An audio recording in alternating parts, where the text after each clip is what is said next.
welcome to my channel. I am Sasha with Musings of a Final Girl, and today is my stop on the blog tour for The Cuts That Cure by Arthur Herbert. I would like to give a thank you to both Arthur Herbert and Shannon of R&R Book Tours for providing me with a review copy of this book. I will make sure to link Shannon and Arthur and their social medias below, so make sure you check those out. I actually do have this posted across all of my social media, including my blog, which if you go to my blog, there is a Rafflecopter giveaway to win a signed copy of this book from the author. So the publication dates for The Cuts That Cure was May 11th of 2021. The genre is a dark suspense / inverted mystery, which I didn't really know what that was until I started giving it a read. And the publisher is Whitebird Publishing. The synopsis. Alex Brantley is a disgraced surgeon whose desperation to start a new life outside of medicine leads to him to settle in a sleepy Texas town close to the Mexican border, a town that has a dark side. Its secrets and his own past catch up with him as traits he thought he'd buried in the deserts on the frontiers of the border rise up again to haunt him. To the citizens of Three Rivers, Henry Wallace appears to be a normal Texas teenager, a lean, quiet kid from a good family whose life seems to center around his first girlfriend and Friday night football. That Henry is a cultivated illusion, however, a disguise he wears to conceal his demons. Both meticulous and brutally cruel, he manages to hide his sadistic indulgence from the world. But with that success, his impulses grow stronger until one day, a vagrant is found murdered. When Alex and Henry's paths cross, a domino effect is created, leading to mangled lives and chilling choices made in the shadows along La Frontera, where everything is negotiable. This book definitely lived up to its genre of dark suspense and inverted mystery. It starts off with an interesting chapter introduction to one of our two main characters, Alex. Right off the bat, it's really good. I loved Alex as a character. He seems like a great guy. He was written really well in a way that you can't help but like him as a person, which is a complete and total contrast to Henry, which I disliked almost immediately. He was an absolutely horrid person. He's a very cocky character as well. I don't really want to spoil anything involving his character, so if this catches your interest at all, I would highly suggest you go and give the book a read. You're just going to have to get a copy and see what I mean. He's very easy to dislike as a character. The writing for this novel was quite descriptive, expertly drawing out the scene for the reader, making it visceral and real. I will include a slight trigger warning. There was a mention of suicide early on in the novel, and it kind of went into a lot more detail than I was expecting it to.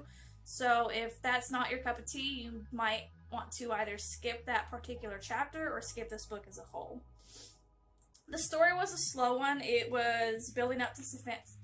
It took a while to build up to some really good shocking moments. It more or less followed the day-to-day lives of both Henry and Alex, and the entire novel took roughly the span of a year. You'd get a couple of jump cuts to a couple of months in advance, especially when the school year started, which is how Henry and Alex met because Alex was his teacher at the time. The chapters flowed wonderfully together. I found myself, more than once, there were some really great shocking moments that kept me really intrigued in it, and I kept going back to it. Like, I kept wanting to flip the page, go faster and faster. I think I finished this book in roughly 3 to 4 days. I recently had a hotel stay, and I read pretty much the entire hotel stay for 2 days. Enjoying this book. I actually finished it right about the second day of the hotel stay, so I really enjoyed this. There was enough going on that kept me curious, and I had to reach the conclusion of what was happening at the time. The story ends in a bit of a surprising twist and whirlwind of events that left me kind of open-mouthed shocked at what had happened. I wasn't expecting that, and it was a wonderfully good twist. If you like thrilling reads, you like mystery reads, this is definitely a book worth checking out. Now for the small excerpt that you will get. You can go check this out on my blog. I'm going to cut off some of what I've got written down here so that I'm not droning on for too long and turning this into a really long video. What has just happened is a detective is interviewing two park workers after a vagrant has been found murdered in the park. Me and Colin McPherson were detailed to pick up some trash out of the creek that runs through the back side of the park. We knew it was supposed to rain today, so we wanted to hurry up and get it so as we didn't get soaked. We was at it for a couple of hours and was getting close to done when a man comes up to us while we was working back there. He said he was jogging on the other side of the park, over where all them cedars is, and that he come up on a smell that was something awful, like something died. Did you get the man's name? Lozano asked, interrupting the man's story.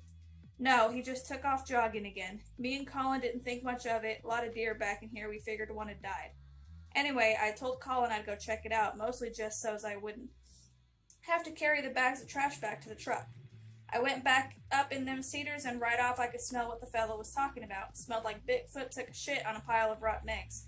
I followed to where it was getting stronger, kept thinking I'd come up on a carcass, you know. Lozano nodded. Smell took me up to a blue tent about 100 feet off the trail. Once I figured out the smell's coming from there, that's when I started getting a bad feeling. A little sick to my stomach, not just from the smell. There's about a dozen homeless guys more or less live up here full time. Generally, they don't do no harm to nobody, so we mostly don't bother them. Figure live and let live. So I come sidling up to that tent calling out like, hello, anybody home? Knock knock, like that. But I didn't get no answer. Man, I didn't want to go look up under that tarp for nothing. His speech had been rapid to that point, but it slowed, and he looked down between his feet where they rested on the table's wooden bench as though trying to read the graffiti carved there. He cleared his throat and then continued. Finally, though, I decided it was time to nut up. I come around that back of the tent and looked inside. Sir, if I close my eyes right now, I can see it perfect, just like I'm sitting here looking at you. I see this fellow lying on his side, knees pulled up, hands folded under his head like this. Mitchell demonstrated pantomiming sleep. Like he was sleeping or something. I called out loud to him, hey, wakey, wakey, you know. But he didn't move a muscle. Smell by then was so bad I had to pinch my nose and try just to breathe through my mouth. But that smell was so goddamn strong I could taste it. It was like burning up in my eyes, my nose all sick sweet. That's when I see his face and hands was all purple and green and puffed up, like somebody blowing him up full of air or something. But sir, it's the last part that'll haunt me for the rest of my days. God is my witness, it was something I'll take with me to my grave. When he came up off the ground, his mouth was open just a little bit, and dear sweet baby Jesus, I heard him make this long moan sound like he was in pain. And for half a second, I thought he was going to open his eyes wide and reach out to grab me and hug me to him. So, yeah, that is just a little taste of what you'll get in this novel. Again, I want to extend a thank you to both Shannon of R&R Book Tours as well as Arthur Herbert for sending me a review copy of this. This was a good read. If you are a big fan of mysteries, you will enjoy this. It had really good little twists and turns that I wasn't fully expecting, especially toward the end. I absolutely loved how it ended. Definitely worth a read.